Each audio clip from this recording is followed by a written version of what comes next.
couple defensive back positions and the defensive line and so forth. But I think that these receiver spots to me are going to be the ones that are really interesting to follow. And I think the other areas that will be fascinating to watch is that tight end position. And as was reported yesterday, Kyle Rudolph was at a charity golf tournament at Memorial yesterday, so he missed OTAs. And of course, there's a big buzz when OTAs started. He's not there, but quickly the word got out where he was, so it had nothing to do with contract negotiations. And I'm sure Kyle is back. He'll be back next week, I'm sure. And so, but in his absence, you could see a lot of plays going to Irv Smith Jr., made a really nice kind of diving catch in the red zone play period, and a lot of attention in the red zone, and he was getting a lot of reps in that area with the first unit and opportunities to make plays and so forth. So I think Irv Smith Jr. is a guy that got the benefit of Rudolph's absence yesterday in terms of opportunities to work with that first group, and he's an impressive athlete and an impressive young guy, and I talked to him did an interview for the WCCO radio website and talked to him and I was really impressed with him and his kind of mindset going into camp and into the OTA periods, and understanding he's got a lot to learn. And I think that also tells you, and you could hear Stefanski talk about him and saying he's got a lot to learn. And that tells me that they don't want Kyle Rudolph to leave this year. Perhaps a year or two down the road might be a different story, but right now they want their veteran really that they can really count on, and then work Irv Smith Jr. into the mix and do a lot of two tight end offense as part of the process. And so I really expect the Rudolph situation to get resolved and for him to be here and maybe do a couple-year extension. And then if they eventually have to eat some dead money on the deal, they do, or they keep these two guys in place for a couple of years at good cap numbers for Rudolph, and that would be the best of all worlds for that offense. When we're talking about the Rudolph situation on Thursday morning, you never know what's going to happen next, but it certainly looks like. I mean, I felt like all along, it could be proven wrong, but I felt like all along that it just made sense for both sides to come to some kind of a deal where Kyle ends up with as much or more guaranteed money, maybe a little more security, and the Vikings get some cap relief. I know the details are the hard thing to work out, but it does seem to make sense for both sides.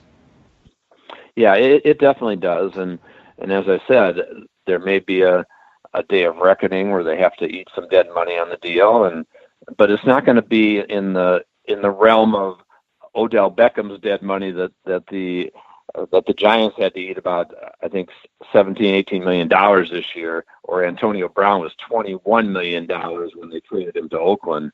So that's the good news.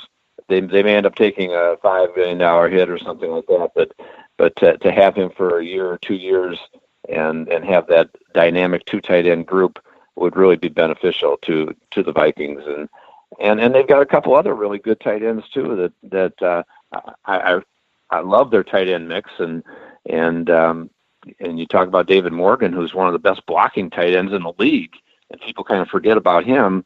And when he was out for about 6 weeks last year, that running game really suffered during that period of time, and so that is certainly an area that they are well fortified at, and we know Tyler Conklin is a guy they drafted in the 5th round last year, made a couple plays when he had opportunities last year.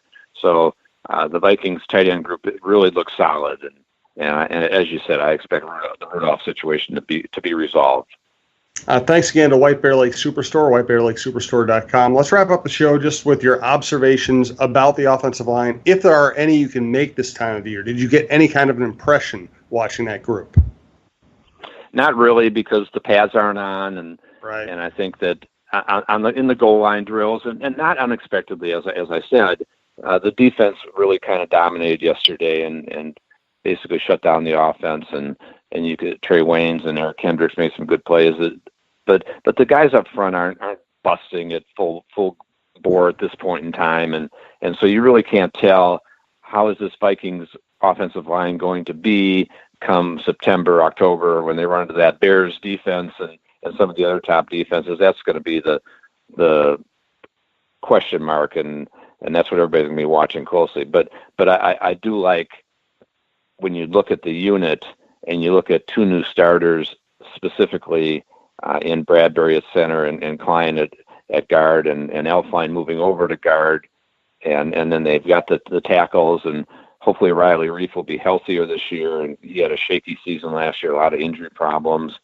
Brian O'Neill looks like he's put on some weight, and so he could be, he had a good rookie season. He could be even better. If they can keep those five guys in place and healthy and solid, then I think it certainly should be an improved group. How much it's improved, that's the question, and that's what will be answered when they run up against the Bears at that point. And I think the other observation I would make from minicamp or from OTAs yesterday was watching the kicking game, and Dan Bailey looked really sharp, made 6 out of 6 field goals, and I thought, and you and I talked about this, the interesting addition of Nate Kading, a former Pro Bowl kicker, as kind of their part-time kicking coach, and the fact that I think it's really an interesting move, and they've said that they'll see how it works, and Zimmer said they're going to kind of assess it as the season goes along, or as training camp goes along,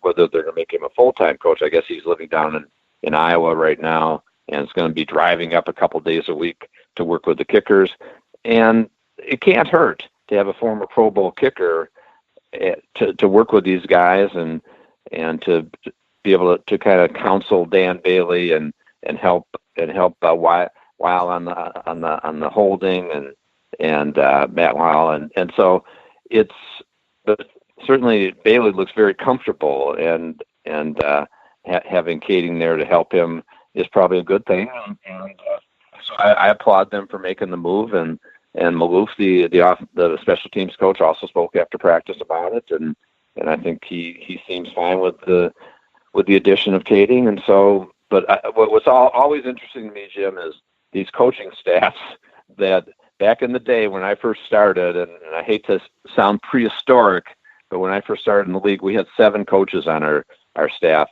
Bud Grant, and then we had 3 on offense, 3 on defense, and Buster Murdy's was the running back coach, and he did handle the special teams, and Bud also, they kind of all pitched in on the special teams, and now you've got basically almost 20 coaches on staff. You've got assistant defensive line coaches, assistant offensive line coaches. You've got a part-time kicking coach and quality control coaches, and it's just amazing the way that the league has changed and these coaching staffs have changed, and the Vikings are right there with them, and hopefully it will all pay off.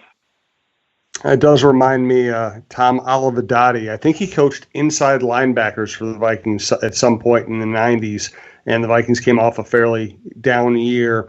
And you might remember this better than me, and I think Denny fired Olivadotti at the end of the year, and Olivadotti's response was, "You fired me? I coached 2 guys." Yeah, I do remember that. And Tom was a great guy, and back in the days of Foge Fazio as defensive coordinator, and Tom was working with Foge, and yeah, that was a classic line for a coach that yeah, he coached 2 guys. and now we're at the point where everybody coaches about 2 guys because that's how big the staffs are. Yeah, exactly.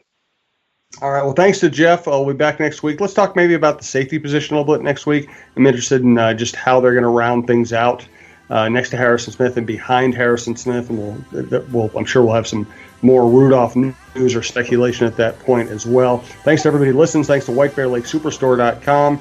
Check out TalkNorth.com for all of our shows, and we will be back next week with Jeff Diamond.